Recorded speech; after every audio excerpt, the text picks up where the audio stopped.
5 tips to creating a studio painting from Plein reference.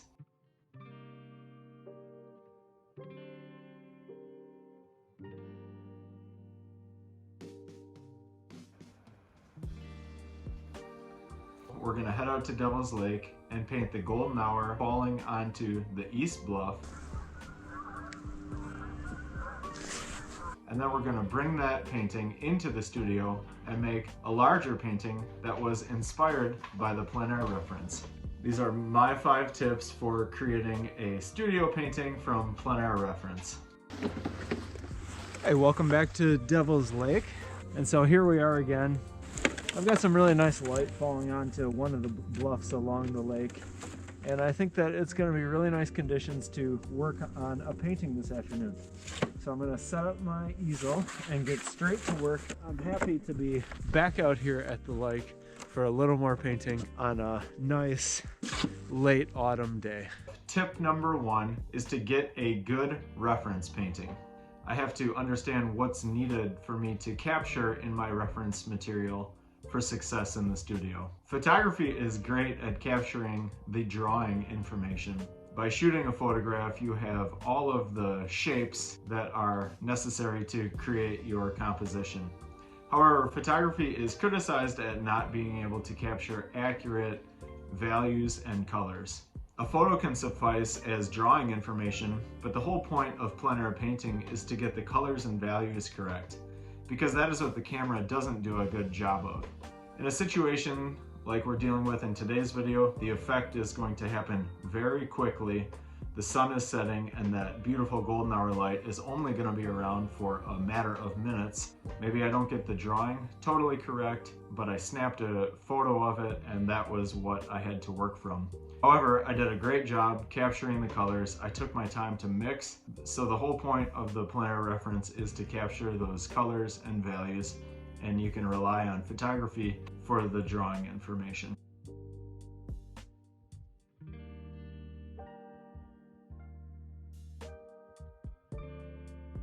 Can you hear the geese down there?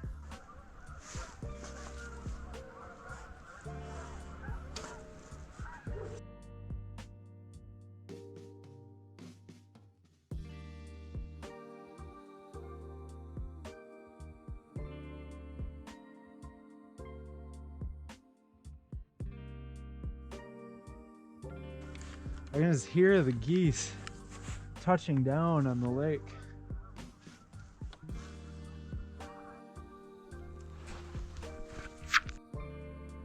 This is how the painting worked out this evening. It was all about that piece of golden hour light that was falling onto the bluff right there. It's not the easiest subject matter to deal with when you're painting the bluffs and the lake through the trees. The problem that I had to solve this evening was painting the golden hour lit up landscape through the trees. And so that's kind of a complex problem to solve, but I'm pleased with the results that I was able to get. Oh, there's not a lot of twilight left, so I'm gonna pack my things up and get out of here. We're gonna be working on a 24 by 30 inch painting of Devil's Lake. Earlier in the video, we were out on location at Devil's Lake. Now that was painted a couple of months ago in December before the snow had fallen.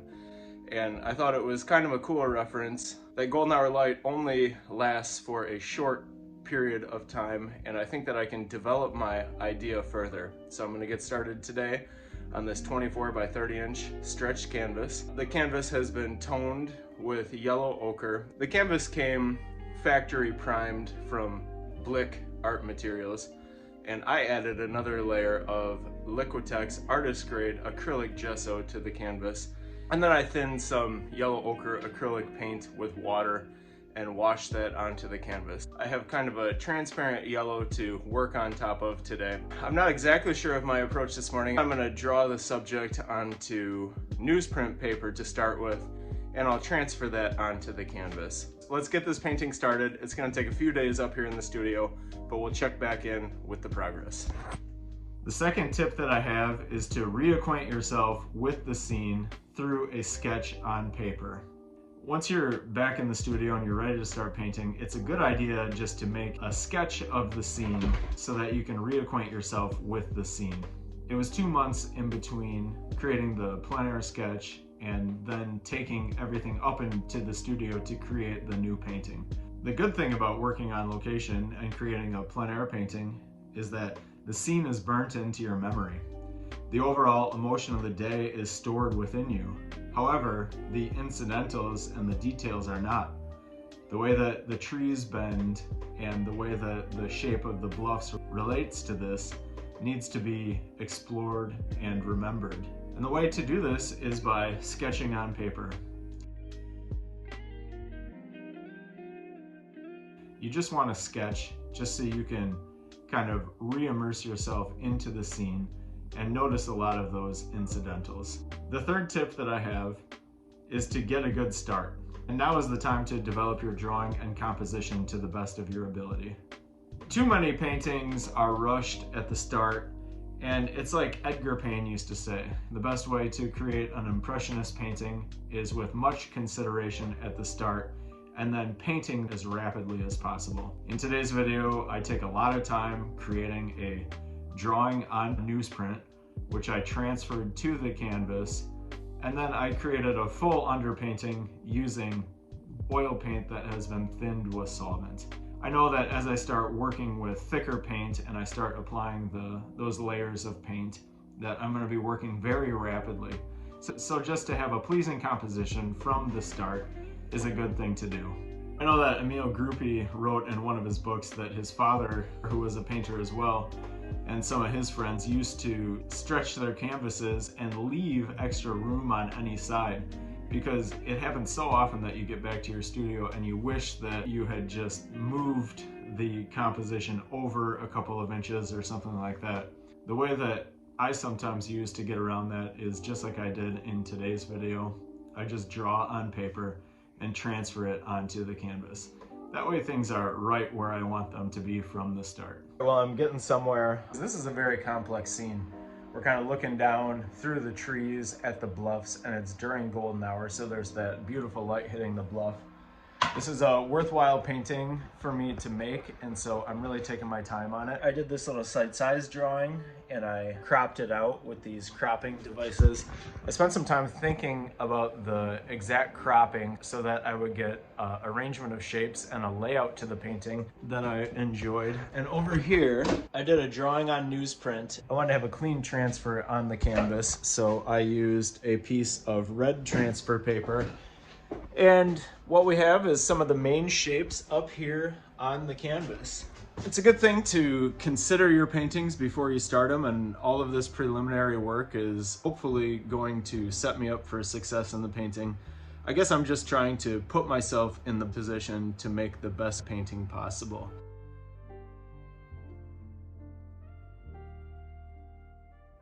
All right, we're back at the easel and we're gonna start in with the second day of painting. I just got back in the house. Porter and I went for our morning walk, which is 4.5 miles around the block in the neighborhood out here. And it was below zero when we started, and I think it got up to 1 degrees above zero when we got back.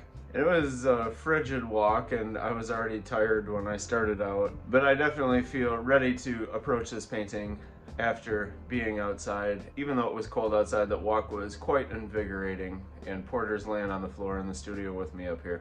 Yesterday, the final thing I did before I stopped was I just sketched in this little lacy tree, this kind of curving one with its trunk right here.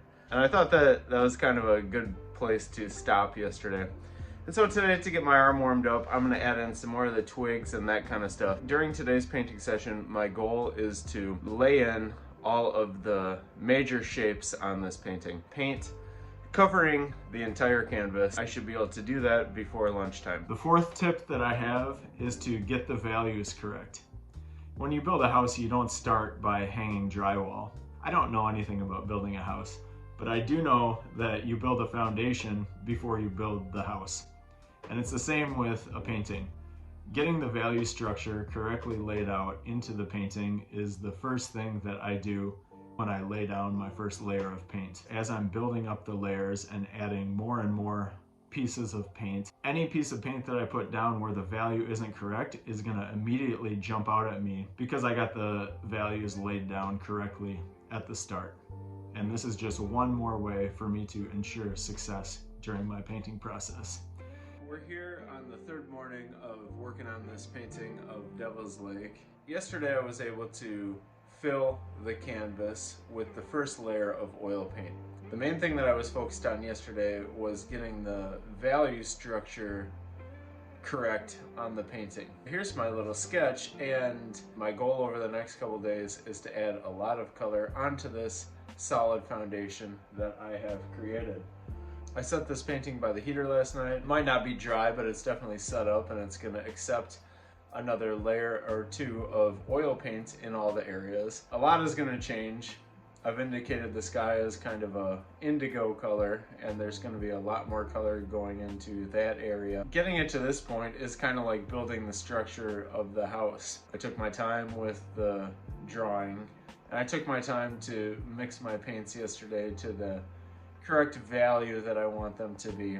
And now, as I'm painting, I can have a little more fun, and I can be a little bit more spontaneous and add in some of that color. As I was painting yesterday, I was thinking, I don't know how long I spent on the plein air sketch, but this will be the third day going into making the studio painting, and this little plein air sketch does a good job of telling the story, and it was created very rapidly. Sometimes when you're plein air painting and you're working against the clock, you can really get some nice results in a short period of time. Up here in the studio, sometimes it takes a little bit more time to build it up, and hopefully the results that we're gonna get are gonna be worthwhile. So let's keep working on this painting. Day 3 on the studio painting of Devil's Lake.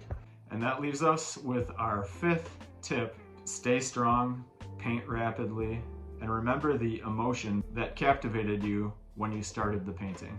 It goes back to what Edgar Payne said: the best way to create an impressionist painting is through much consideration up front, and then painting the thing as rapidly as possible. Put brush strokes down and leave them alone. It creates that feeling of things being done intentionally.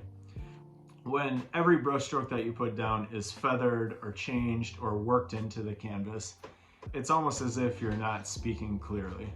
And the reason to paint rapidly is that when you created the plein air reference, you painted very rapidly. When I was painting this scene out at Devil's Lake, I was working against the daylight. So up in the studio, you just want to remember that same feeling, and you want to use brushwork that is inspired, and you want to put your strokes down and leave them alone. At least that's what I want to do.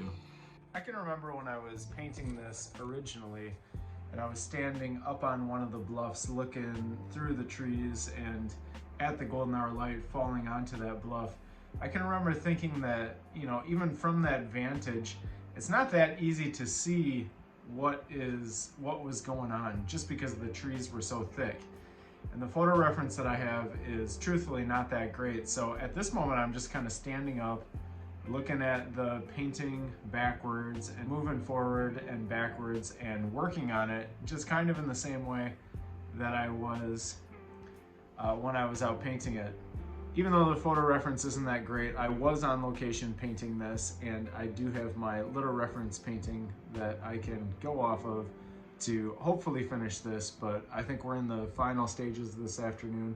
I am gonna try and finish it up today, and I'm gonna try and do so within the next half hour or so. This is where the painting is at. Let's keep it going.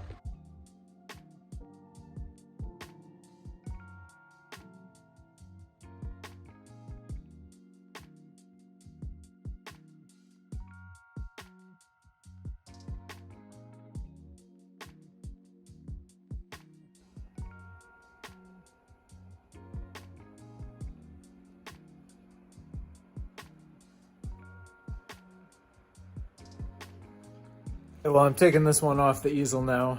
It's that time in the painting process where I'm feeling comfortable leaving this one.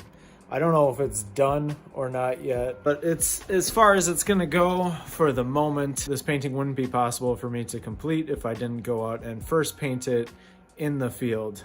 I can remember standing out there on that day in mid-December. I can remember how I was feeling, I can remember what I was seeing, and a lot of that played into the painting today more than even looking at the reference material. While sometimes I do just paint from a reference material, it's always better to have lived it than just looked at it. When we take a photo with our phone, it's a 2-second thing.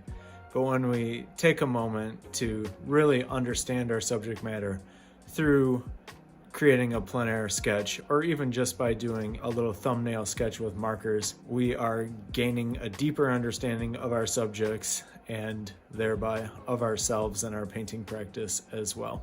Now here's the thing, all that said, there's as many different techniques and approaches as there are painters. If you're a painter, I hope that you found your way of working, or I hope that you're headed in that direction. This was just meant to be kind of a fun video, and it was just meant to explore what I did on this situation. I'm working on a pastel painting right now, and I'm doing something completely different, but that's kind of the joy of painting, is that you stay engaged. And the more that you do it, the more tools that you have in your toolbox, and the more different working methods you can use to create your next painting. Anyway, that's it for today's video. I appreciate you all being here. One way you can help this channel out is to like the videos and leave a comment. That just kind of boosts the YouTube algorithm to push this video out to more people. And I'm just trying to share the wonder and joy of plein air painting with as many people as possible. So thanks so much for being here. We'll catch you next week, and stay inspired. Say hi to Pico the cat. Every time the cats are up here in the studio, I find evidence of their presence. The other day, all of my still life flowers that are in jars were on the floor, and one of the vases was smashed, but it's nice to have some company up in the studio anyway.